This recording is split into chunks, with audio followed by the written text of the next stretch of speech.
بسم الله الرحمن الرحيم. السلام عليكم ورحمة الله وبركاته. الحمد لله وكفى وسلام على عباده الذين اصطفى اما بعد. حاضرین و ناظرین، یہ درس نمبر 1880 ہے اور آج ہم سورۃ الزخرف کی تفسیر کا آغاز کر رہے ہیں، اور اس درس میں سورۃ الزخرف کی ابتدائی 4 آیتوں کی تشریح ہوگی۔ چلیے ہم سب سے پہلے ان 4 آیتوں کی تلاوت کرتے ہیں، لفظی ترجمے اور ترجمے کے بعد تشریح کرتے ہیں۔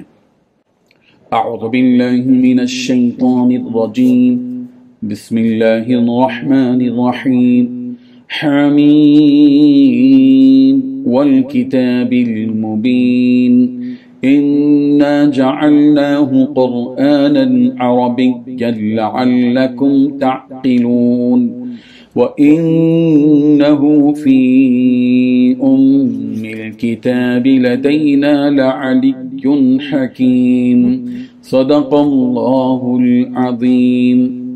لفظی ترجمہ یوں ہے، حامیم حامیم والکتاب المبین، قسم ہے واضح کتاب کی، انا بے شک ہم نے جعلناہ بنایا ہے اس کو، قرآن عربیہ عربی زبان میں قرآن، لعلکم تعقلون تاکہ تم سمجھو، وَإِنَّهُ اور بلا شبہ وہ، فی ام الکتاب اصل کتاب میں، لدینا ہمارے پاس، لعلی یقیناً بہت بلند، حکیم نہایت حکمت والا ہے۔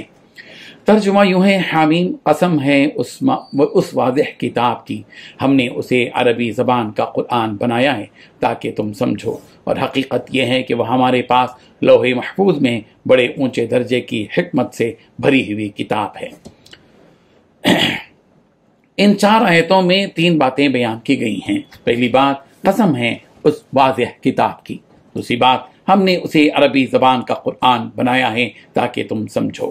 تیسری بات، حقیقت یہ ہے کہ وہ ہمارے پاس لوح محفوظ میں بڑے اونچے درجے کی حکمت سے بھری ہوئی کتاب ہے۔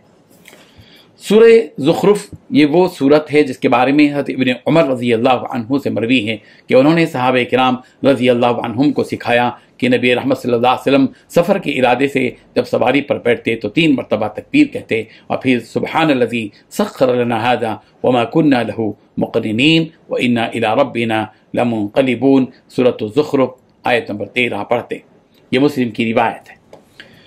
بزرگان محترم، پچھلی صورت کی طرح اس صورت کی ابتدا بھی حامیم سے کی گئی، اور اس صورت کی ابتدا میں بھی قرآن کریم کی صفت بیان کی گئی ہے، اور پچھلی صورت کی ہی کی طرح اس صورت میں بھی اللہ تعالیٰ کی وحدانیت اور اس کی وجود پر دلائل دے کر سمجھایا گیا ہے۔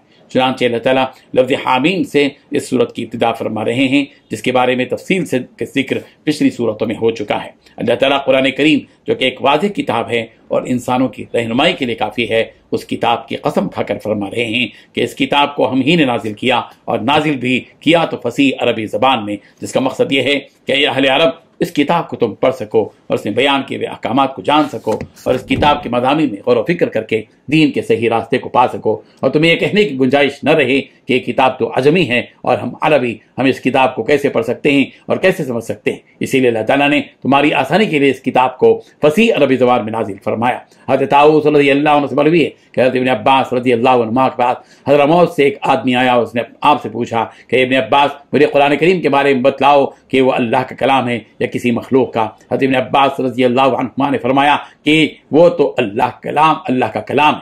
کیا تم نے اللہ تعالیٰ کو یہ کہتے ہوئے نہیں سنا، وَإِنْ أَحَدٌ مِّنَ الْمُشْرِكِينَ اسْتَجَارَكَ فَأَجِرْهُ حَتَّى يَسْمَعَ كَلَامَ اللَّهِ، کہ اگر کوئی مشرک آپ سے پناہ مانگے تاکہ وہ لوگ اللہ کے کلام کو سنیں تو آپ انہیں پناہ دے دیجیے۔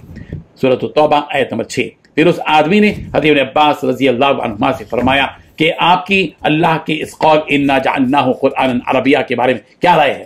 تو آپ رضی اللہ عنہ نے فرمایا کہ اللہ تعالیٰ نے اس کو لوح محفوظ میں عربی زبان میں لکھا ہے، اور کہا کہ کیا تو نے اللہ تعالیٰ کو یہ کہتے ہوئے نہیں سنا، بل ہوا قرآن مجید فی لوح محفوظ، کہ وہ قرآن مجید ہے جو لوح محفوظ میں ہے۔ سورۃ البروج آیت نمبر 22۔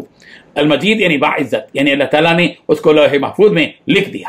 اللہ تعالیٰ فرما رہے ہیں کہ یہ کتاب جو ہم نے تمہارے پاس عربی زبان میں نازل کی ہے، دراصل وہ کتاب حقیقت میں ہمارے یہاں لوح محفوظ میں ہے، اس کا مرتبہ ایک بہت ہی بلند اور حکمت سے بھری کتاب کا ہے، اور ایسی کتاب کا ہے جو بالکل منظم اور ہر اختلاف سے پاک ہے۔ حضرت ابن عباس رضی اللہ عنہما سے مروی ہے کہ اللہ تعالیٰ نے سب سے پہلے قلم کو پیدا کیا اور اسے حکم دیا کہ قیامت تک جو ہونے والا ہے اسے لکھو، تو وہ وہی کتاب ہے جو اللہ تعالیٰ کے پاس ہے۔ پھر آپ نے یہ آیت وَإِنَّهُ فِي أُمِّ الْكِتَابِ لَدَيْنَا لَعَلِيٌّ حَكِيمٌ پڑھی، اور حضرت حسن رضی اللہ عنہ نے اس آیت وَإِنَّهُ فِي أُمِّ الْكِتَابِ کے بارے میں فرمایا کہ قرآن کریم اللہ تعالیٰ کے یہاں ام الکتاب میں محفوظ ہے، جیسا کہ در منصور میں لکھا ہوا ہے۔ اللہ تبارک و تعالیٰ ان آیات کو سمجھنے کی توفیق عطا فرمائے، آمین۔ وآخر دعوانا الحمد للہ رب العالمین۔